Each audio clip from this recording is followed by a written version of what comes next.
They were one of the ancient world's most brilliant societies, a maritime power that ruled the Aegean for centuries, only to vanish in what seemed like a flash of fire and water.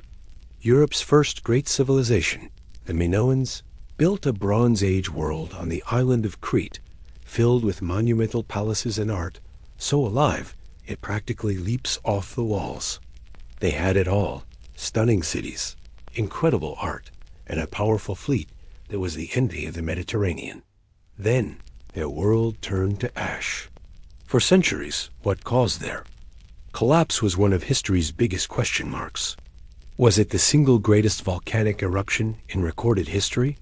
A killer tsunami that wiped their navy off the map? Or were they the victims of a brutal invasion at their weakest moment? The story of the Minoans is a true detective case, one pieced together from shattered pottery, buried cities, and ancient layers of volcanic ash. So, let's investigate the perfect storm that brought this mighty civilization to its knees. The Golden Age of Crete, a world apart. Before we get to the fall, you have to appreciate the incredible heights the Minoans reached. Long before Athens had its golden age, or Rome built its empire, the Minoans were creating a society of incredible sophistication on Crete, flourishing from around 3000 to 1450 BCE. They were, for all intents and purposes, the first advanced civilization on European soil. Their world was only rediscovered in the early 1900s by British archaeologist Sir Arthur Evans, who unearthed the sprawling, labyrinth-like palace of Knossos. Stunned by its complexity, he named the culture after the mythical king Minos, who is said to have kept the Minotaur in a labyrinth right there on Crete. And what a world it was! The Minoans were master builders. Their palaces at Knossos, Phaistos, and Malea weren't just homes for royalty. They were huge multi-story complexes that acted as city halls, religious centers, and economic hubs all in one.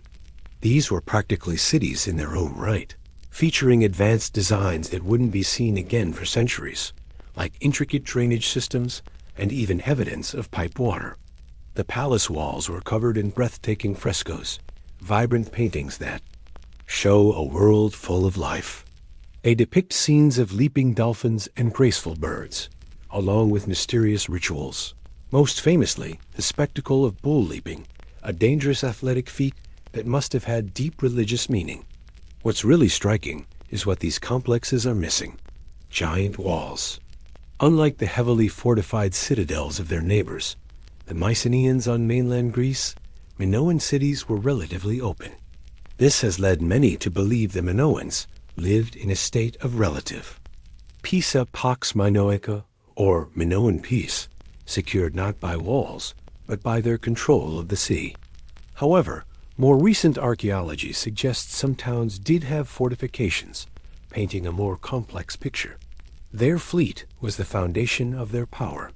The Minoans were amazing traders, their ships crisscrossing the Aegean, exchanging their olive oil, wine, and beautiful pottery for raw materials like copper and tin. They also had a mysterious written language. First, they used a hieroglyphic script, but later developed a script we call Linear A. After decades of trying, we still haven't been able to decipher Linear A, meaning the sounds and stories of the Minoan language are lost to us. Their religion also seems to have been unique, focused on powerful goddesses with rituals held in sacred caves and on mountain peaks. The recurring symbols of a snake goddess and the powerful bull suggest a faith deeply connected to the natural world. For over 1,500 years, the Minoans built a stable, wealthy, and brilliant civilization. From their perspective in 1650 BCE, it must have seemed like their golden age would last forever. But just over the horizon, on the island of Thera, a geological time bomb was ticking. The gathering storm, the volcano awakes. The beginning of the end for the Minoans wasn't a war. It was a force of nature, so huge it's hard to wrap your head around. About 110 kilometers north of Crete was the island of Thera, which we know today as Santorini. In the Bronze Age, Thera was home to a thriving Minoan settlement and a massive, active volcano. Sometime around 1600 BCE, the exact date is still debated by scientists, that volcano woke up. The eruption of Thera wasn't just any eruption. It was one of the most violent explosions in human history. Modern volcanologists place it on the high end of the scale, I6 or a 7 on the Volcanic Explosivity Index. To give you some context, the Vesuvius eruption that buried Pompeii was a 5. The Thera eruption was an event so catastrophic it blasted a column of ash, gas, and rock more than 30 kilometers straight into the stratosphere. The immediate devastation was total. The eruption literally blew the island of Thera apart, causing its center to collapse into the sea and creating the massive, water-filled caldera we see today. The Minoan port town of Akrotiri on Thera was instantly buried in a thick blanket of ash, preserving it in stunning detail, much like Pompeii. Incredibly, no bodies have been found there, which suggests the inhabitants had some warning, maybe from smaller earthquakes, and managed to evacuate before the final cataclysmic blast. But for the rest of the Aegean, the horror was just beginning. The sky would have turned black as day became night under a thick cloud of volcanic ash. Records from as far away as China and Egypt described strange atmospheric events, from a yellow sky to days of darkness and storms, that some scholars linked to the eruption's fallout. The ash itself was a serious problem. While it was once thought to have smothered Crete, newer studies suggest prevailing winds carried most of it eastward, meaning the ashfall on Crete itself may have been relatively light. Still, any amount of acidic ash would have damaged crops, contaminated fresh water, and filled the air with poisonous gas. This was the first blow from Mother Nature, and the sea was about to deliver the second. The wave of destruction. The tsunami, as the heart of the Thera volcano collapsed into the sea. It displaced a colossal amount of water, unleashing the second instrument of destruction, a mega tsunami. Waves radiated across the Aegean at the speed of a jetliner. By the time they slammed into the northern coast of Crete, they would have still been enormous, with some estimates suggesting they were over 9 meters, or 30 feet, high. For a civilization built on sea power, this was a crippling blow. The Minoan economy was a maritime economy. Their towns, warehouses, and centers of power were all clustered along the coast for easy access to trade. These settlements would have been annihilated, swept away by a wall of black water filled with volcanic debris. At coastal sites like Palai Castro on Crete's northeastern shore, archaeologists have found evidence of this massive flood, with buildings smashed and debris washed far inland. The most critical loss, however, was the Minoan fleet. Their ships were their army, their trade network, and their connection to the world. It's believed the tsunami all but obliterated it. Ships and harbors would have been smashed to pieces or dragged out to sea. Shipyards along the coast would have been wiped off the map. In just a few hours, the foundation of Minoan power, their unmatched navy, was likely gone. The consequences were immediate. Without ships, trade stopped. The flow of vital goods, like food from Egypt and metals from abroad, was cut off. The Minoans were now isolated on an island struggling to feed itself, and their primary defense was gone. The Minoan peace relied on the fact that no one could challenge their navy. With their ships at the bottom of the Aegean, Crete was suddenly vulnerable for the first time in centuries. The psychological shock must have been just as devastating. To see the sea, their source of life and power, turn on them with such violence could have shattered their faith in everything. The Minoans had survived the blast and the wave, but now they faced a slower, more insidious threat. The silent killer, a world in shadow. The fiery spectacle of the eruption and the tsunami were just the opening acts. The third, and perhaps most relentless, blow was the long-term environmental disaster that followed. The sheer amount of sulfur and ash shot into the stratosphere triggered a volcanic winter. This happens when volcanic aerosols create a veil in the atmosphere that blocks sunlight, causing global temperatures to drop. For years after the eruption, the climate of the entire region would have changed drastically.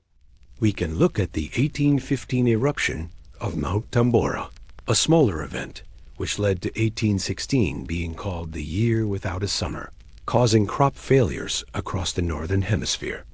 The effects from Thera would have been even more severe and lasted longer.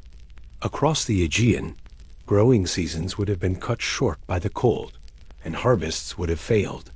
On Crete, where farmland was already struggling, this climate shift was a catastrophe. This long-term agricultural crisis led to famine, disease, and the total breakdown of the island's economy. The great palaces, which functioned as centers for collecting and redistributing food, would have seen their storehouses run empty. The complex social order that depended on this system would have started to collapse. Without a surplus to feed artisans, scribes, and priests, the sophisticated structure of the Minoan world began to unravel. And where power fades, a vacuum is created. As the Minoans faltered, another, more aggressive power on the Greek mainland saw its chance. The age of the Minoans was ending, and the age of the Mycenaeans was about to begin. The final blow, the vulture's circle. While natural disasters brought the Minoan civilization to its knees, it was almost certainly people who delivered the final blow. On the mainland of Greece, a different culture had been rising, the Mycenaeans. They were a more warlike society, known for their heavily fortified citadels like Mycenae and Tyrans, and their lavish graves filled with weapons and gold. For centuries, they had been heavily influenced by the more sophisticated Minoans. But now, the balance of power was shifting. The archaeological record tells a grim story. Around 1450 BCE, about a century and a half after the Thera eruption, we see evidence of widespread destruction at nearly every major Minoan site across Crete. This wave of destruction doesn't look like an earthquake. The fires seem targeted, and what comes next is a sudden, profound cultural shift. This is where the human element comes into play. After this destruction, Mycenaean culture suddenly appears all over Crete. Mycenaean-style weapons and warrior graves become common. Art styles become more rigid and militaristic, just like on the mainland. But the most telling clue is the writing. The mysterious Minoan Linear A script is replaced by Linear B, an early form of Greek used by the Mycenaeans. This is the smoking gun. The language of administration on Crete was now Greek, which strongly suggests that Greek-speaking Mycenaeans were in charge. The leading theory is that the Mycenaeans, seeing a power vacuum, moved in. Whether this was a full-scale violent invasion or a more gradual takeover is still debated, but the result was the same. They seized control of a rich island that was ripe for the picking. They took over what was left of the Minoan power structure, especially the great palace at Knossos, which they seem to have occupied and used as their own administrative center for a time before it, too, was finally destroyed around 1380 BCE. This theory solves a long-running debate. It wasn't just the volcano, and it wasn't just an invasion. It was both. The volcano created a century-long crisis that left the Minoans fatally exposed.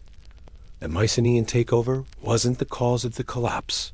It was the final, brutal chapter. Deconstructing the overnight myth. So, did the Minoan Empire burn overnight? That phrase makes for a dramatic title, but the real story is a bit more complicated, and honestly, even more tragic. The overnight part of the story was the Thera eruption itself. The skies really did darken almost instantly, and the tsunami did arrive with terrifying speed. That much is true. However, the collapse of the civilization itself wasn't an overnight event. It was a process, a slow-motion fall that took place over roughly 150 years. It was a cascade of failures, where each disaster made the next one worse. The volcano triggered the tsunami. The ash triggered the volcanic winter and famine. The famine and loss of the fleet triggered economic collapse. And finally, This profound weakness triggered the opportunistic takeover by the Mycenaeans. No single thing can explain the end of the Minoans. It was the perfect storm, a deadly combination of natural disaster and human ambition. So why does this overnight story stick? It's powerful. It may even be the historical seed for Plato's story of Atlantis, a mighty island, civilization that angered the gods and was swallowed by the sea in a single day and night. It's easy to see how the memory of such a terrifying event could be passed down for generations, eventually becoming a myth. But the true story is a more nuanced and cautionary tale. It shows how even the most advanced societies are fragile. The Minoans mastered the sea, art, and architecture, but they couldn't defeat a force from deep within the earth. In the end, solving the mystery of the Minoan collapse isn't about finding a single culprit. It's about understanding a catastrophic chain reaction. A supervolcano choked the sky. A tsunami shattered their fleet. A deadly climate shift starved their people. And opportunistic rivals delivered the final blow. The Minoans didn't just burn overnight. They were slowly extinguished by a series of disasters from which they couldn't recover. Their beautiful palaces crumbled, their unique language fell silent, and their vibrant culture faded into legend, leaving us with a powerful lesson on just how fragile civilization can be. If you want to explore more of history's greatest mysteries, make sure to subscribe and hit the bell icon. And let us know in the comments what you think was the final nail in the coffin for the Minoans.